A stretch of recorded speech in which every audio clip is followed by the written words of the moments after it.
Hello dear student. तो ये chemistry का बेसिक केमिस्ट्री का पार्ट 2 होने वाला है। तो देखिए अब तक हमने क्या देखा पार्ट 1 में कि पदार्थ की संरचना कैसी होती है, पदार्थ किससे मिलकर बना होता है, इलेक्ट्रॉन प्रोटॉन क्या होता है, परमाणु क्या होता है, अणु क्या होता है, सारा डिस्कस कर चुका था। यदि आप पार्ट 1 नहीं देखे तो उसको जाकर देख लें। पार्ट 2 में हम क्या देखेंगे कि हाँ भाई अब पदार्थ के बारे में पता चल गया था। अब वैज्ञानिकों ने पदार्थ का क्लासिफिकेशन किया, मतलब पदार्थ का वर्गीकरण किया। ठीक है, तो देखिए सबसे पहले पदार्थ।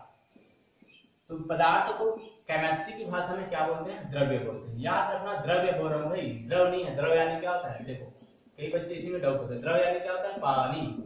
ठीक है, और द्रव्य यानी क्या होगा? पदार्थ। ठीक है, इसी को इंग्लिश में क्या बोलते हैं? मैटर। तुम मेरे मैटर में मत बोलो, वो अलग बात है। ठीक है, मैटर समझ में आया। अब देखो पदार्थ, तो पदार्थ को दो भाग में क्लासिफाई किया वैज्ञानिकों ने। कौन कौन से? एक भौतिक के आधार पर, ठीक है, भौतिक वर्गीकरण। दूसरा रासायनिक वर्गीकरण, रासायनिक वर्गीकरण। ठीक है, तो दो पार्ट में इसको डिवाइड किया, भौतिक और रासायनिक वर्गीकरण। ठीक है, अब सबसे पहले हम भौतिक वर्गीकरण के बारे में पढ़ेंगे, उसके बाद रासायनिक पढ़ेंगे। ठीक है, तो देखिए जो भौतिक वर्गीकरण था वो 3 टाइप से था। ठीक है, भौतिक वर्गीकरण था वो कितने प्रकार से था? 3।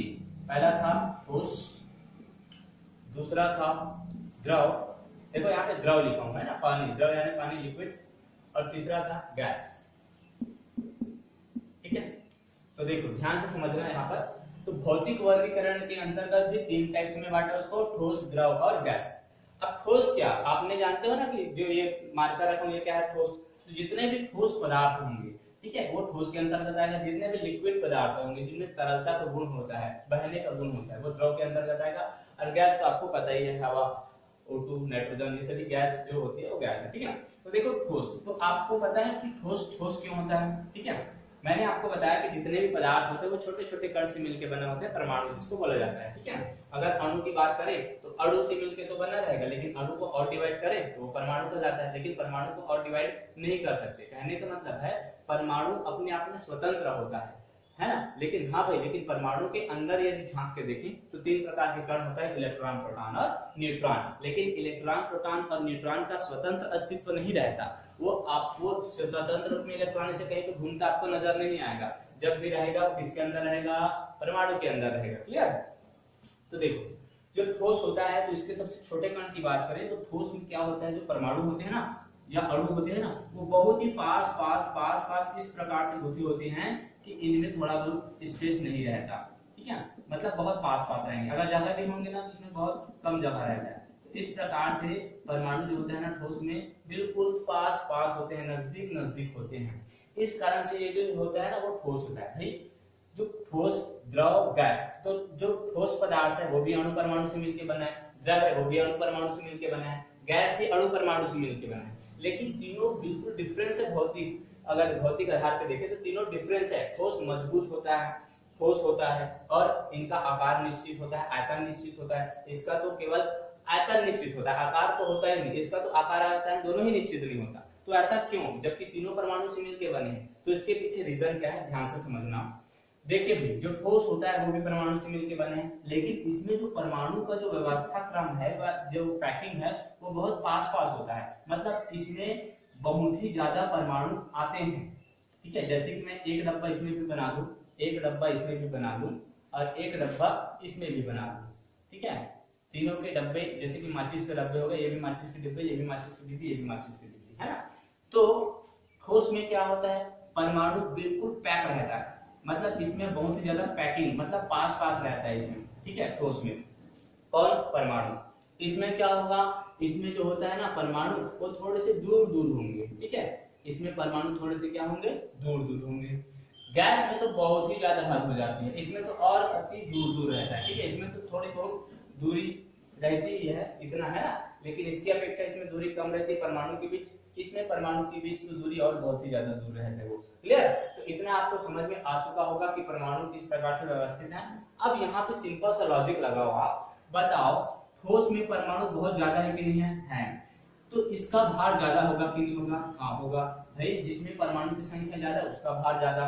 इसमें इसकी अपेक्षा कम है कि नहीं, मतलब इसका जो भार सबसे ज्यादा, इसका भार इससे कम, और इसका भार इससे कम। ठीक है, जबकि आयतन सभी में समान है। क्लियर? यानी सभी की माचिस की डिब्बी एक जैसी है ना अभी, लेकिन परमाणु संख्या क्या है, अलग अलग भरा है, इसमें ज्यादा परमाणु भर है, इसमें कम परमाणु, तो ये ज्यादा भार वाला, ये कम भार वाला, गैस में तो और कम होता है। तो अब आप यहाँ पे ध्यान से समझना कि परमाणु का आकार व आयतन किस प्रकार से निश्चित होता है, ठीक है। तो ध्यान देंगे, परमाणु का जो आकार होता है और आयतन होते हैं, दोनों क्या होते हैं, निश्चित होते हैं, दोनों क्या होते हैं, निश्चित। इसके पीछे क्या कारण है, तो देखो परमाणु का जो आकार होगा ना, जैसे कि ये कोई परमाणु बोल दिया, सॉरी, ठोस, जितने भी ठोस पदार्थ हैं उन सबका आकार क्या होता है, बिल्कुल निश्चित होता है। जैसे कि देखो ये आपका मार्कर है, इसका आकार निश्चित है, ठीक है। अभी ये मैं कहीं पे रखूं इसको, इसका आकार बदल रहा है क्या, नहीं बदल रहा है, आसानी से रखा जाएगा। देखो यहाँ पे रखा हूं, ये बदल रहा है क्या, अवस्था परिवर्तन हो रहा है क्या इसमें, नहीं, ये बिल्कुल अपने आकार पे है, तो इसका आकार निश्चित होगा। अगर इसको बेलनाकार बना दिए मतलब बेलनाकार ही रहेगा, अगर इसको हम चौकोर बना दिए तो चौकोर ही रहेगा।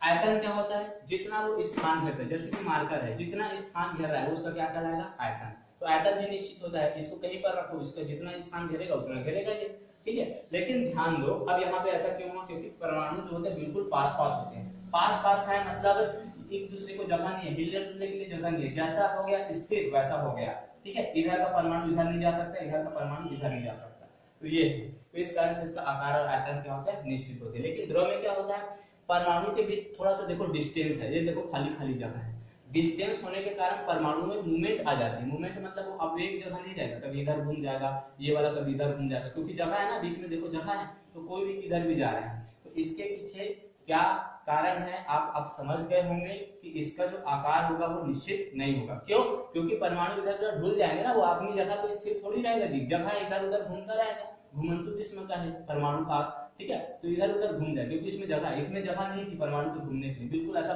चुप खड़ा था, वो पैकिंग हो गया था। तो लेकिन इसमें क्या है, इसमें परमाणु ऐसा ऐसा घूम सकता है, क्योंकि बीच में जगह है। इस कारण से इसका आकार जो होता है वो निश्चित नहीं होता, अनिश्चित आकार का होता है, ठीक है, अनिश्चित।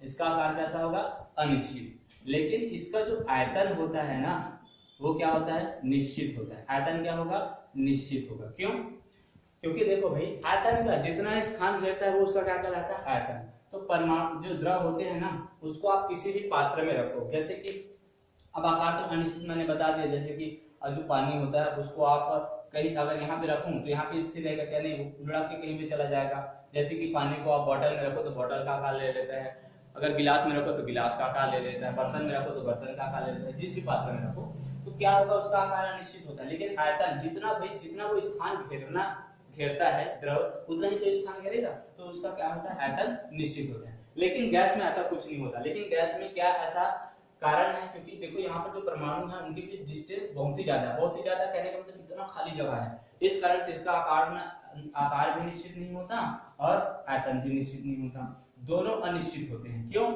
क्योंकि इसमें परमाणु की संख्या बहुत ही ज्यादा कम होती है। आई होप अब आपको बात समझ में आ चुका होगा, ठीक है।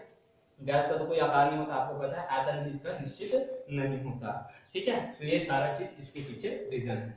तो आपने समझ चुका है कि भौतिक वर्गीकरण के अंतर्गत पदार्थों को ठोस, द्रव और गैस में बांटा गया है, ठीक है। अब इसके बाद समझते हैं रासायनिक वर्गीकरण।